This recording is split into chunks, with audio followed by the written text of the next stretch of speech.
Nggak ada para sahabat datang ke kubur Nabi untuk wasilah kepada Allah, nggak ada. Allah menyuruh kita untuk berdoa atau meminta pakai wasilah atau langsung?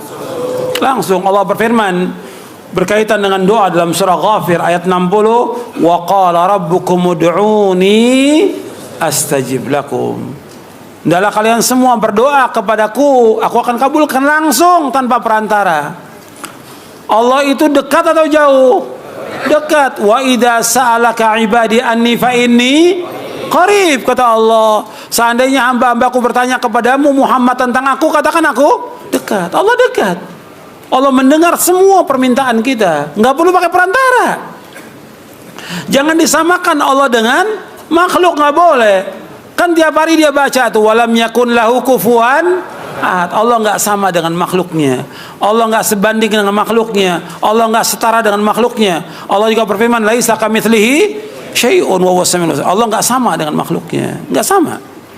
Nggak boleh dijadikan permisalan. Permisalan begini, kan kalau kita datang kepada raja, presiden, nggak bisa langsung, mesti menemui siapa? Ajudannya dulu. Ini untuk siapa? Untuk manusia. Kalau untuk Allah langsung tanpa perantara. Yang mengatakan demikian siapa? Allah dalam Al-Quran. Dan juga nabinya Muhammad SAW suruh langsung kepada Allah, nggak pakai perantara. Justru dengan pakai perantara-perantara seperti orang-orang siapa? Kaum musyrikin. Kaum musyrikin ketika dikatakan tidak boleh nyembah berhala, kubur dan segala macam, mereka mengatakan bahwa ini sebagai perantara.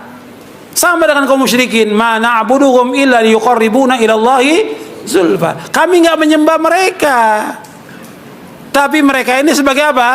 Untuk mendekatkan diri kami kepada Allah dengan sedekat-dekatnya, dalam surah Az-Zumar ayat 3. Jadi perkataan mereka ini mengatakan sebagai perantara, wasilah, sama dengan perkataan siapa? Perkataan siapa? Kaum musyrikin. Dan kalau kita lihat perbuatan umat Islam, maksudnya sebagian umat Islam yang mereka berbuat syirik kepada Allah, keadaan mereka ini kalau kita lihat lebih jelek dari kaum musyrikin. Tolong perhatikan, dengarkan, perhatikan. Belum selesai, kajian kita belum selesai. Orang-orang yang ada sebagian kaum muslimin ini mereka berbuat kesyirikan. Perbuatan mereka lebih jelek daripada kaum musyrikin. Kenapa demikian? Kaum musyrikin ketika mereka mengalami kesulitan, kesusahan, berdoanya kepada siapa? Kepada Allah. Kaum musyrikin ketika mereka senang baru mereka berbuat syirik. Allah sebutkan dalam Al-Quran. Allah berfirman, fa idza raqibu fil fulki da'u Allah mukhlishina lahuddin falamma najahum ilal barri idza hum yusyrikun. Ketika mereka menaiki perahu diombang-ambingkan oleh ombak, mereka dengan ikhlas berdoa kepada Allah. Ini kaum musyrikin ini. Ketika mereka diselamatkan oleh ke daratan, mereka berbuat syirik, kata Allah. Tapi umat Islam, sebagian umat Islam di saat senang berbuat syirik, yang kedua di saat susah mereka berbuat syirik. Jelas itu. Itu baru yang pertama. Yang kedua sekarang. Yang kedua, kalau kaum musyrikin zaman dulu mereka berbuat syirik, berbuat syiriknya cari orang-orang yang soleh. Ini orang soleh meninggal, nah mereka berbuat syirik, menyekutukan Allah dengan orang-orang soleh ini. Kalau sekarang sebagian umat Islam, bagaimana dia datang?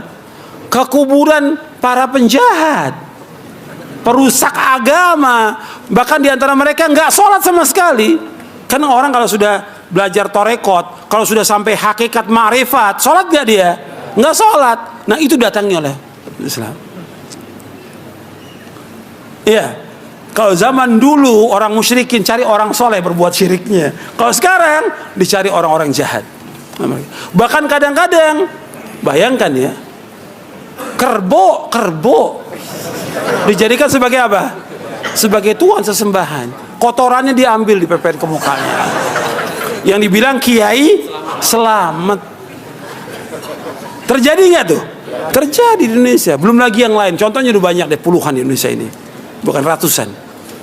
Nasallallahu alaihi wasallam.